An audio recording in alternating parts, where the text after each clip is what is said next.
नमस्कार, मैं हूं प्रज्ञा। बिहारी न्यूज में आपका स्वागत है। खबरों की ओर बढ़ने से पहले एक नजर सुर्खियों पर। इस दिन आ सकता है बिहार बोर्ड इंटर का रिजल्ट। बिहार के सभी जिलों में सिमुलतला विद्यालय के तर्ज पर बनेंगे मॉडल स्कूल। H3N2 वायरस को लेकर पटना एम्स में 30 बेड का आइसोलेशन वार्ड। सदन में बीजेपी विधायक के माइक तोड़ने पर स्थगित हुई कार्यवाही। ओडीआई सीरीज में भी पैट कमिंस के बदले स्टीव स्मिथ करेंगे ऑस्ट्रेलिया की कप्तानी।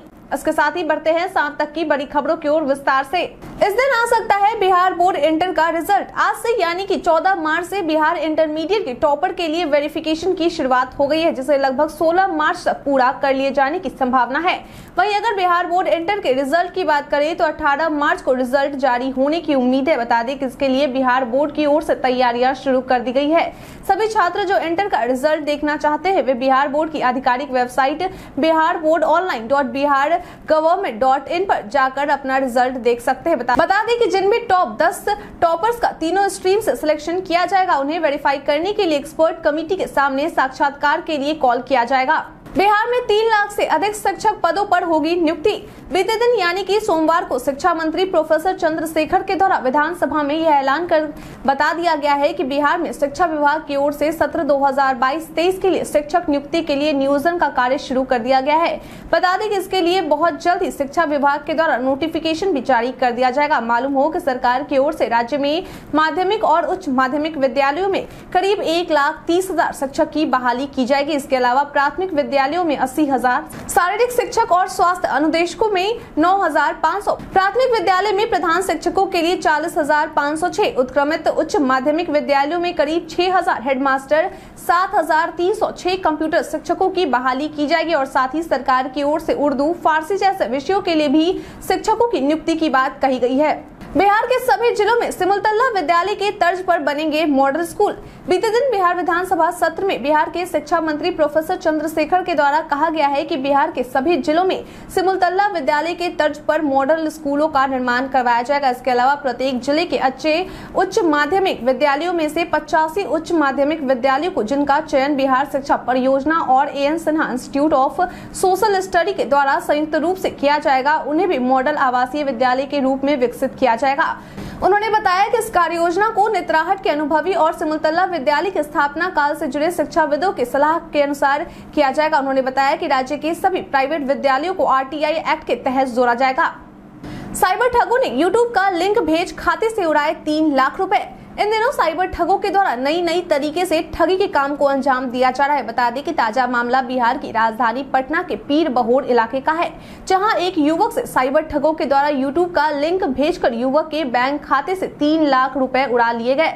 जिसके बाद इसकी शिकायत पीड़ित युवक के द्वारा पीर बहोर पुलिस थाने में केस दर्ज कराया गया। पीड़ित के द्वारा दी गई जानकारी के अनुसार 1 मार्च को शाम 7:25 में उन्हें उनके व्हाट्सएप पर एक कंपनी का नाम लिखकर मैसेज भेजा गया था, जिसमें उसे जॉब ऑफर दिया गया था और साथ ही यह भी कहा गया था कि उसे YouTube पर 3 लिंक भेजे जाएंगे जिसे लाइक करना होगा, जिसके बाद उसे घर बैठे आमदनी हो सकती है। जिसके बाद 2 मार्च को सुबह 10:59 में पहले लिंक को लाइक करने पर उसे टेलीग्राम पर 150 रुपए दिए गए। उसके बाद अलग अलग अकाउंट पर 1,000, 1,300, 4,400 और 5,000 रुपए भेजे गए, जिससे कि वह ठगों के झांसे में आ गया और फिर 5 से 7 मार्च के बीच उसके अलग अलग खाते से 3,04,860 रुपए ठगों के द्वारा निकाल लिए गए।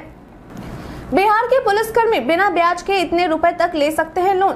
बिहार सरकार और बिहार पुलिस मुख्यालय की ओर से बिहार के पुलिसकर्मियों के लिए एक नई योजना लागू की गई है, जिसके तहत पुलिसकर्मी और उनके आश्रितों के गंभीर बीमारी के दौरान उन्हें पुलिस मुख्यालय के पास मौजूद पुलिस परोपकार फंड से आर्थिक मदद मुहैया कराई जाएगी। मालूम हो कि ऐसी परिस्थिति में किसी भी रैंक के पुलिसकर्मी 3 लाख रुपए तक का लोन ले सकते हैं। लेकिन इसमें सबसे खास बात यह है कि इन 3 लाख पैसों के लिए पुलिसकर्मियों को ब्याज नहीं चुकाना होगा। बता दें कि इस बात की जानकारी पुलिस मुख्यालय ADG जितेंद्र सिंह गंगवार के द्वारा दी गई है। हालांकि ये पैसे पुलिसकर्मियों के द्वारा 6 महीने के अंदर अपनी चिकित्सा प्रतिपूर्ति राशि आने के बाद चुकाया जा सकता है। और अगर मिलने वाली चिकित्सा प्रतिपूर्ति राशि से भी लोन के पैसे एडजस्ट नहीं होते हैं तो मुख्यालय की ओर से कर्मी के वेतन से समान किस्तों में 6 महीने के दौरान कटौती की जाएगी। मधुबनी पेंटिंग की उपेक्षा और कलाकारों के दयनीय स्थिति में मामले पर हुई सुनवाई।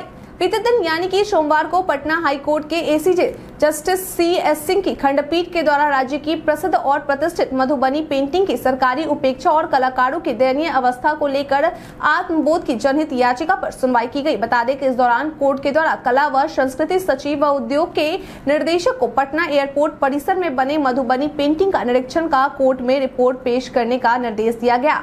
मालूम हो कि कला व संस्कृति सचिव व उद्योग के निर्देशक को यह रिपोर्ट आज यानी कि 14 मार्च को कोर्ट के सामने प्रस्तुत करना है। बता दें कि इस मामले पर अगली सुनवाई कोर्ट के द्वारा आज ही की जाएगी। बिहार के 100 प्रखंडों में खुलने वाले सामुदायिक पुस्तकालय का जीविका दीदी करेंगी संचालन। बीते दिन बिहार विधान परिषद में ग्रामीण विकास मंत्री श्रवण कुमार के द्वारा दी गई जानकारी के अनुसार राज्य के 32 जिलों के 100 प्रखंडों में सामुदायिक पुस्तकालय सह कैरियर विकास केंद्र खोले जाएंगे, जिसका संचालन जीविका दीदियों के द्वारा किया जाएगा। बता दें कि इसके बदले जीविका दीदियों को मानदेय के रूप में 6,000 रुपए दिए जाएंगे। उन्होंने बताया कि मैट्रिक पास होने वाले जीविका दीदियों को भी लाइब्रेरी की देखभाल के लिए रखा जाएगा। बता दें कि यह सभी बातें ग्रामीण विकास मंत्री श्रवण कुमार के द्वारा बिहार विधानसभा में सर्वेश कुमार व निवेदिता सिंह के अल्प सूचित प्रश्न का जवाब देते हुए कहा गया। H3N2 वायरस को लेकर पटना एम्स में 30 बेड का आइसोलेशन वार्ड। H3N2 वायरस को लेकर केंद्र सरकार के द्वारा बिहार समेत देश के पूरे राज्य में अलर्ट जारी कर दिया गया है। वहीं बिहार सरकार और स्वास्थ्य विभाग के द्वारा भी राज्य में स्थित अस्पतालों और जिलों के लिए गाइडलाइन जारी कर दिया गया है, जिसके तहत जिलों को इस वायरस को लेकर जागरूकता अभियान शुरू करने का निर्देश दिया गया है। वहीं अस्पतालों में सिविल सर्जन को बेड दवाओं की पर्याप्त उपलब्धता रखने के लिए कहा गया है। इसी के तहत पटना एम्स के द्वारा इस वायरस से बचाव के लिए 30 बेड के आइसोलेशन वार्ड तैयार किए जा रहे हैं। वहीं ICMR के निर्देश के बाद सभी जिलों को H3N2 वायरस से बचाव के लिए आवश्यक कदम उठाने का सुझाव दिया गया है, जिसमें लोगों को मास्क लगाने, भीड़-भाड़ वाले स्थान से दूरी बनाने, सर्दी जुकाम होने की स्थिति में तत्काल डॉक्टरी सलाह लेने समेत कई सलाह शामिल हैं। बिहार विधान परिषद की 5 सीटों के लिए इतने उम्मीदवारों ने किया नामांकन। बिहार विधान परिषद की 5 सीटों पर 31 मार्च को होने वाले चुनाव को लेकर नामांकन दाखिल करने का समय बीते दिन यानी कि सोमवार को खत्म हो गया है। बता दें कि इस चुनाव के लिए कुल 52 उम्मीदवारों के द्वारा अपना नामांकन करवाया गया है। वहीं आज यानी कि मंगलवार को दाखिल किए गए सभी नामांकन पत्रों की जांच की जा रही है।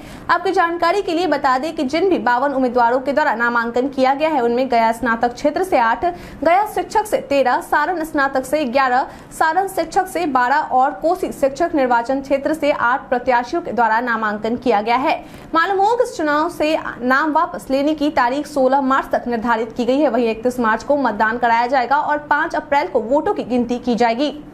करनी सेना के संस्थापक लोकेंद्र सिंह कालवी का निधन। बीते दिन देर रात करनी सेना के संस्थापक लोकेंद्र सिंह कालवी का हार्ट अटैक से निधन हो गया। बता दें कि हार्ट अटैक के बाद सोमवार को उनका इलाज जयपुर के SMS अस्पताल में चल रहा था। वहीं उनका अंतिम संस्कार आज दोपहर नागौर जिले में स्थित उनके पैतृक कालवी गाँव में किया गया। आपकी जानकारी के लिए बता दें कि लोकेंद्र सिंह कालवी को हार्ट अटैक आने से पहले पिछले वर्ष ब्रेन स्ट्रोक आया था, जिस वजह से उनका काफी लंबे समय से इलाज चल रहा था, लेकिन बीते दिन की देर रात में उनकी हार्ट अटैक से मृत्यु हो गई। मालूम हो कि लोकेंद्र सिंह कालवी के द्वारा कालवी राजपूत समाज को एकजुट करने के लिए अहम भूमिका निभाता रहा गया है। इसके साथ ही उन्होंने चुनाव में भी अपने हाथ आजमाए हैं। बिहार की राजधानी में कम होंगे सड़क हादसे। इन दिनों आए दिन सड़क हादसे से जुड़ी खबरें सुनने को मिलती रहती है। इसी को देखते हुए बिहार की राजधानी पटना में सड़क हादसों पर लगाम लगाने के लिए जिला परिवहन कार्यालय की तरफ से नए सिरे से ब्लैक स्पॉट्स को चिन्हित किया जा रहा है और साथ ही वहां साइनेज भी लगाया जाएगा। आपकी जानकारी के लिए बता दें कि यह ब्लैक स्पॉट्स वह एरिया है जहां अक्सर सड़क दुर्घटना से लोगों को अपनी जान गंवानी पड़ती है। जिला परिवहन अधिकारी श्री प्रकाश के मुताबिक जिन ब्लैक स्पॉट्स एरिया को चिन्हित किया जाना है उनमें एम्स दिग्गा एलिवेटेड रोड, अटल पथ, शगुना मोड़ का इलाका, बाईपास की छोटी पहाड़ी का इलाका, गांधी मैदान बाईपास समेत कुल 20 ऐसी जगह शामिल है। मालूम हो कि इन स्थानों पर परिवहन विभाग के द्वारा ट्रैफिक सिग्नल लगाने के साथ ट्रैफिक पुलिस की तैनाती की भी गुजारिश की गई है। विधानसभा में नेता प्रतिपक्ष ने आरजेडी नेताओं को बताया भ्रष्टाचारी। बिहार विधानसभा में आज की कार्यवाही शुरू होते ही सदन में भाजपा सदस्य द्वारा हंगामा शुरू कर दिया गया। इस दौरान नेता प्रतिपक्ष के द्वारा आरजेडी पर आरोप लगाते हुए कहा गया कि वर्तमान की सरकार भ्रष्टाचार की गोद में बैठी है, जिसे तुरंत बदल देना चाहिए। जिसके बाद आरजेडी विधायक के द्वारा इस बात पर जमकर हंगामा किया गया। वहीं दूसरी ओर स्पीकर के द्वारा बीजेपी को कहा गया कि आप सबूत के आधार पर किसी को भ्रष्टाचारी बताइए। जिसके बाद बीजेपी विधायक वेल में पहुंच गए और सरकार से किशनगंज में मंदिर में आग लगाने के मामले, जेठुली हत्याकांड और मंत्री इसराइल मंसूरी पर हत्या के आरोप मामले को लेकर सवाल पूछा गया। सदन सदन में बीजेपी विधायक के माइक तोड़ने पर स्थगित हुई कार्यवाही। बिहार विधानसभा सत्र का आज 9वां दिन है। ऐसे में सदन की कार्यवाही शुरू होते ही सत्ता पक्ष और विपक्ष के द्वारा जमकर हंगामा किया गया। बता दें कि सदन में बीजेपी विधायकों के द्वारा किशनगंज मामले तेजस्वी यादव से इस्तीफे की मांग को लेकर जमकर हंगामा किया गया। वहीं इन सब के बीच सदन में बीजेपी विधायकों के द्वारा गुस्से में आकर माइक तोड़ दिया गया, जिसके बाद स्पीकर के द्वारा कड़ी चेतावनी देते हुए सदन की कार्यवाही को दोपहर 2 बजे तक स्थगित कर दिया गया था। वहीं कार्यवाही स्थगित होने के बाद विपक्ष के द्वारा सत्ता पक्ष के ऊपर कई गंभीर आरोप लगाए गए। नेता प्रतिपक्ष विजय सिन्हा के द्वारा मीडिया से बातचीत करते हुए कहा गया कि सत्ता पक्ष के विधायकों के द्वारा दलित विधायक को गाली दी गई और धमकी दी गई। इसके अलावा इस मामले पर लखिंद्र पासवान का कहना है कि आंगनबाड़ी सेविकाओं के मानदेय बढ़ाने की मांग के दौरान माइक बंद कर दिया गया और सत्ता पक्ष की ओर से मेरे लिए अभद्र भाषा का इस्तेमाल किया गया। उन्होंने कहा कि माइक तोड़ने की बात में कोई सच्चाई नहीं है, माइक टूटा नहीं, खुल गया था। ओडीआई सीरीज में भी पैट कमिंस के बदले स्टीव स्मिथ करेंगे ऑस्ट्रेलिया की कप्तानी। 17 मार्च से भारत और ऑस्ट्रेलिया के बीच वनडे इंटरनेशनल सीरीज की शुरुआत होने वाली है। बता दें कि इस ओडीआई सीरीज में भी ऑस्ट्रेलिया की कप्तानी पैट कमिंस की जगह स्टीव स्मिथ ही करते नजर आएंगे। मालूम हो कि पैट कमिंस हाल ही में भारत के खिलाफ खेले जा रहे बॉर्डर गावस्कर ट्रॉफी के दूसरे टेस्ट मैच के बाद अपनी बीमार मां के पास स्वदेश लौट गए थे, जिसके बाद उनके अनुपस्थिति में ऑस्ट्रेलिया की कप्तानी 2 मैचों में स्टीव स्मिथ के द्वारा संभाली गई थी। हालांकि आखिरी टेस्ट मैच के दौरान पैट कमिंस की मां का निधन हो गया था। मालूम हो कि वह ब्रेस्ट कैंसर से जूझ रही थी, जिसके बाद ESPN क्रिक इन्फो की खबर के मुताबिक पैट कमिंस भारत वापस नहीं लौट रहे हैं। ऐसे में उनकी जगह ऑस्ट्रेलिया की कप्तानी स्टीव स्मिथ के द्वारा संभाला जाएगा। जानिए आज बिहार में क्या है पेट्रोल डीजल के रेट। बिहार में आज यानी मंगलवार को पेट्रोल डीजल के रेट जारी किए गए। इसके बाद राजधानी पटना में आज पेट्रोल 107.22 रुपए और डीजल 94.02 रुपए प्रति लीटर में मिल रहा है। मुजफ्फरपुर में पेट्रोल 107.91 रुपए और डीजल 94.64 रुपए प्रति लीटर मिल रहा है।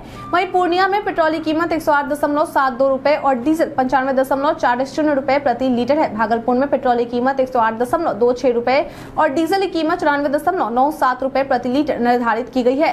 इसके साथ ही गया में पेट्रोल की कीमत 108.31 रुपए और डीजल कीमत 95.04 रुपए प्रति लीटर है। बता दें कि बिहार में पेट्रोल का रेट सबसे ज्यादा किशनगंज में है, जहां पेट्रोल 109.40 रुपए प्रति लीटर और डीजल 96.04 रुपए प्रति लीटर की दर से मिल रहा है। बीते दिन हमारे द्वारा पूछे गए सवाल का आप लोगों में से बहुत लोगों ने अपना जवाब हमें हमारे कमेंट सेक्शन बॉक्स में लिखकर दिया है। जिन्होंने हमारे द्वारा पूछे गए सवाल का जवाब दिया है उनके नाम है शंकर मुखिया, मोहम्मद सकीर हुसैन, HK मल्होत्रा, अजहर हुसैन, कुमारी संजना, मृत्युंजय कुमार, रविशंकर, कविता कुमारी, मोहम्मद नौशद राजा, कौशलेंद्र कुमार सिन्हा, मुटुर रंगीला, इंद्रजीत पंडित, दीपक, उमेश ऋषिदेव, स्वाति रत्नप्रिया, अनवर करीम खान। अब बढ़ते हैं आज के सवाल की ओर। आज का सवाल है, आपके अनुसार राज्य में मॉडल स्कूल के निर्माण होने से शिक्षा कितना बेहतर होगा? आप अपना जवाब हमें हमारे कमेंट सेक्शन में लिखकर जरूर बताएं। आज के लिए इतना ही। बिहार के तमाम खबरों के साथ बने रहने के लिए देखते रहें बिहारी न्यूज और साथ ही अगर आप यूट्यूब से देख रहे हैं तो चैनल को सब्सक्राइब करना और अगर आप फेसबुक से देख रहे हैं तो पेज को फॉलो करना ना भूलें। धन्यवाद।